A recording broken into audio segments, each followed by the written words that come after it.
नमस्कार साथियों, काफ़ी लंबा समय हो गया आपसे चर्चा नहीं हो पाई किसी कारणवश। लेकिन जो मैं हालात और सिचुएशन देख रहा हूँ, हमारी इतने संगठन बन गए समाज के अंदर। अभी जो घटना घटित हुई, हमारे विधायक नंद किशोर गुर्जर जी के साथ में, मैं कहना चाहता हूँ कि हम लोग अभी भी इस बात को नहीं स्वीकार कर रहे कि जब हमारे अस्तित्व पर खतरा आता है तो वो हिंदू संगठन कहाँ गायब हो जाते हैं। मैं लगभग 2011 से इस बात को कहता आ रहा हूँ। हम जो जयकारे लगाते डोलते हैं, हमारे आसिंद भीलवाड़ा का मामला चल रहा है गुर्जर समाज का, बीजेपी की सरकार होने के बावजूद भी अभी तक उसका सॉल्यूशन पूरी तरीके से नहीं हो पाया।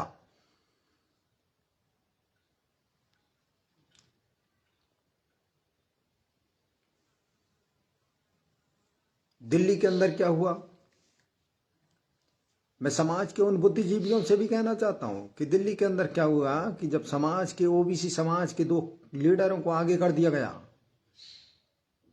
और पहली बार विधायक बनी, उसको मुख्यमंत्री बना दिया, तब भी हमारे लोग नहीं समझ पा रहे। हरियाणा में क्या हुआ और राजस्थान में क्या हुआ। मैं सरकार की बात नहीं कर रहा हूं, मैं उसकी खतरे की भावना को समझ रहा हूं जो आने वाले भविष्य में हमारी समाज के ऊपर हो रहा है अत्याचार। संगठन बनाते जाओ, बहुत बड़ा समाज का भला हो रहा है। कभी उन संगठनों ने गांव गांव जाकर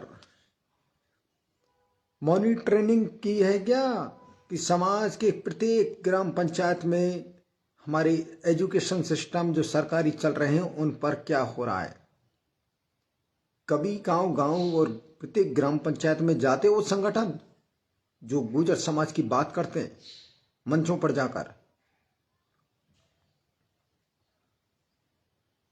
मैंने देखा है मध्य प्रदेश में पूरे में, मैंने देखा था। 8 साल तक रहा मैं समाज के उन बुद्धिजीवियों से कहना चाहता हूं, मैं 8 साल तक एक महीने में घर के दर्शन किए थे मैंने।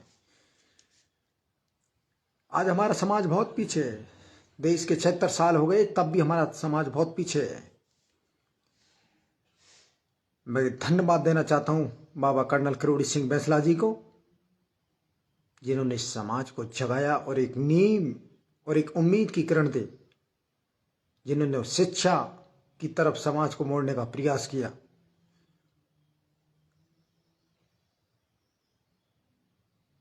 विधायक जी से पुराना हमारा व्यवहारिक एक संपर्क था, लेकिन जब से सुना है तो रहा नहीं गया।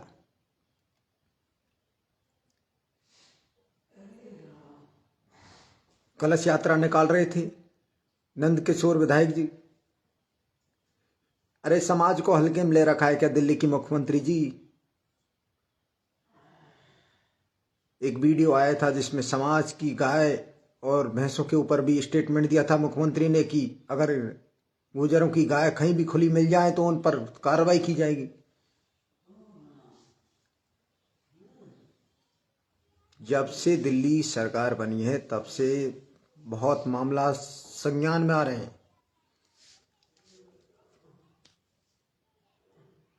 मैं राजनीति की बात नहीं कर रहा, मैं पार्टी की बात नहीं कर रहा, मैं सिर्फ अपनी कौम की बात कर रहा हूं। मैं लंबे समय के बाद आया हूं कि मैं नहीं चाहता कि किसी भी समाज की आस्था का और उनकी भावना को ठेस पहुंचाई जाए। अब कहाँ है वो हिंदू संगठन जो बड़ी बातें करते हैं। जब गुर्जरों पे बात आती है तो वो हिंदू संगठन गायब कहाँ हो जाते हैं। वो तो हिंदूवादी कलश यात्रा की शोभा यात्रा निकाल रहे थे। वोट की बात आती है तो हिंदू संगठन आगे आ जाते हैं। मैं ज्यादा बात नहीं कहना चाहता, जोड़ के रहो, एकजुट रहो, संगठित रहो, फायदे में रहोगे, नहीं तो समाज के लिए बहुत बड़ी विडंबना हो जाएगी। और हमारे क्षेत्रों के अंदर वो सिचुएशन है कि एजुकेशन सिस्टम में बहुत विशेष ध्यान देना पड़ेगा समाजों को, कि मौजूदा लोगों को।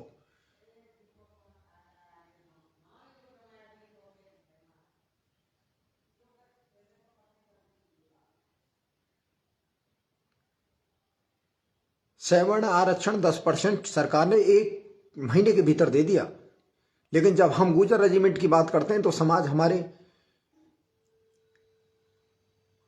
बात पर अमल नहीं करती है।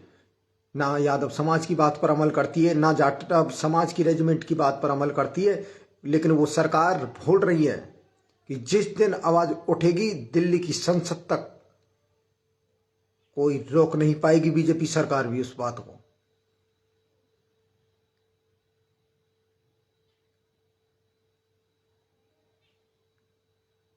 नेताओं को फुर्सत नहीं है।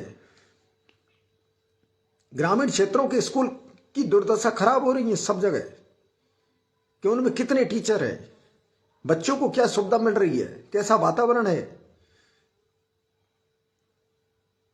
मीडिया हमारे विधायक जी की, नंदकिशोर जी की बात को तो पूरे देश में दिखा रही है, घुमा फिरा रही है। लेकिन उसी मीडिया से पूछना चाहता हूं कि वो मीडिया वाले कभी भी शिक्षा के क्षेत्र में इस सरकारी स्कूलों में जाकर देखें एक बार, और हर सच्चाई को दिखाएं कि वास्तविकता क्या है। हम जब सनातन धर्म के लिए लड़ते हैं, जब हमारी ताकत से लड़ते हैं, जब तो हमें कोई फर्क नहीं पड़ता है। लेकिन जब हम कानून और दायरे में रहकर काम करते हैं तो सामाजिक संगठन, हिंदू धर्म की आस्था वाले मैदान में अब तक क्यों नहीं कूदे? उनको बोलना चाहिए था।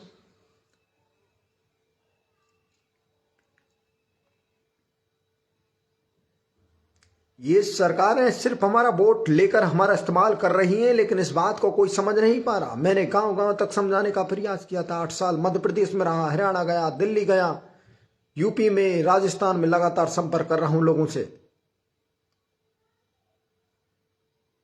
एक महानुभाव का नाम नहीं लेना चाहता। जब मैं संगठन का कार्य कर रहा था, उनसे जब मैंने कहा, और मौजूदा आदमी है, समझदार है, बड़ा दुख हुआ मुझे। मैंने कि साहब एक समाज का नेतृत्व करने के लिए विचारधारा कार्य कर रही है, सामाजिक संगठन अपनी बात रखना चाहता है, अगर आप मिले तो। उनका बयान आता है कि साहब यहां तो वो जो उद्योगपति होगा वही चुनाव लड़ पाएगा हमारी विधानसभा से।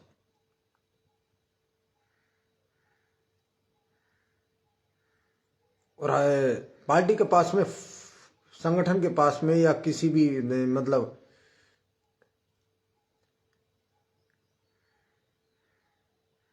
मैं सैल्यूट करता हूं। वीर तेजाजी के मामले पर हनुमान जी ने रात के 12 बजे प्रशासन से लॉक खुलवा दिया। इसको बोलते हैं शेर। हम लोग अभी तक टांग खिंचाई में लगे हुए हैं।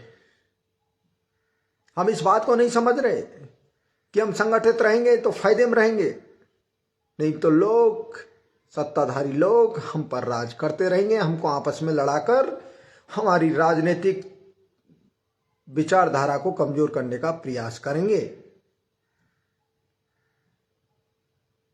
क्या कसूर था हमारे विधायक का? चाहे पार्टी कोई भी हो, कांग्रेस हो, बीजेपी हो, सपा हो, बसपा हो, वो तो हिंदू धर्म के लिए कलश यात्रा निकाल रहा था। जब जब हम अपनी आवाज उठाने का प्रयास करते हैं, हम हिंदुत्व के लिए लड़ते हैं, तो सरकारें उस पर मौन धारण कर लेती हैं। इसका मतलब ये होता है कि बीजेपी के अंदर ही कुछ लोग, गलत सोच और विचारधारा के लोग बैठे हुए, जो वो नहीं चाहते कि गुर्जर समाज में कोई बड़ा लीडर, नेतृत्व करने वाला बने प्रत्येक स्टेट के अंदर।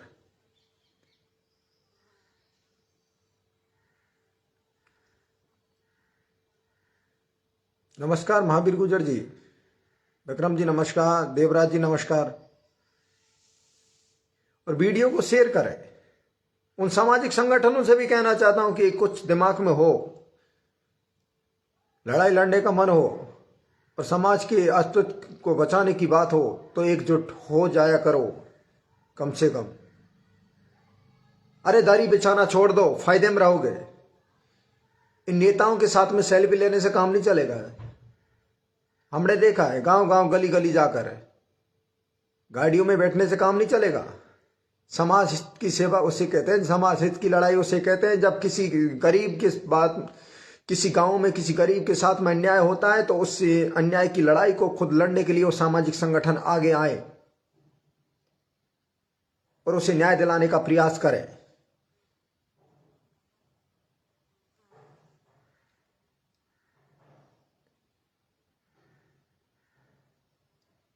हमारा इस्तेमाल हमेशा होता है राजनीतिक सत्ता के अंदर, हमेशा होता है।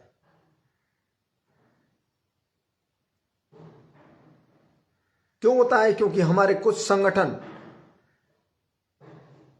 किसी विचारधारा के साथ में, कुछ संगठन के पदाधिकारी किसी विचारधारा के साथ में, लेकिन वो इस बात को भूल जाते हैं कि कौम से बड़ी कोई चीज नहीं होती है। कर्नल साहब ने एक बात भी कही थी, अपनी न्याय और नीति के लिए हमेशा पीछे हटना मत, मिलकर आगे बढ़ना। शिक्षा के क्षेत्र के अंदर भी आगे बढ़ रहे हैं। उसी प्रकार से हमें एक राजनीतिक चेतना की ओर भी आगे बढ़ना होगा, जिससे हमारे नेता मजबूत बने रहेंगे दूसरी विचारधाराओं में और उनको ज्यादा टिकट भी मिलेंगे हमारे लोगों को, उसी डर और भय से। क्योंकि हर पार्टी को डर रहता है कि जब समाज नेतृत्व करने लग जाती है तो वो अपनी खुद की लड़ाई खुद लड़ना सीख जाती है। हम लोग अभी तक जयकारे लगाने का काम कर रहे हैं। ताज्जुब की बात है, 76 साल हो गए देश में।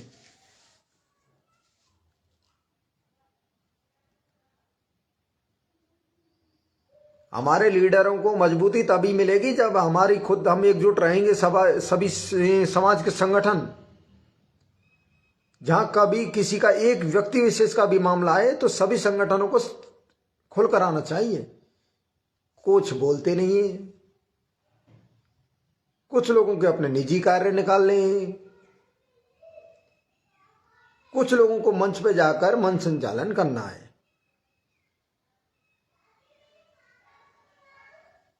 भैया ग्राउंड भी देख लिया करो कम से कम। आप ग्राउंड में क्या हो रहा है हम देखते हैं ग्राउंड को। सोशल वर्किंग करना सीख जाएंगे जिस दिन संगठन मजबूत हो जाएंगे। मैं कुछ नहीं कहता,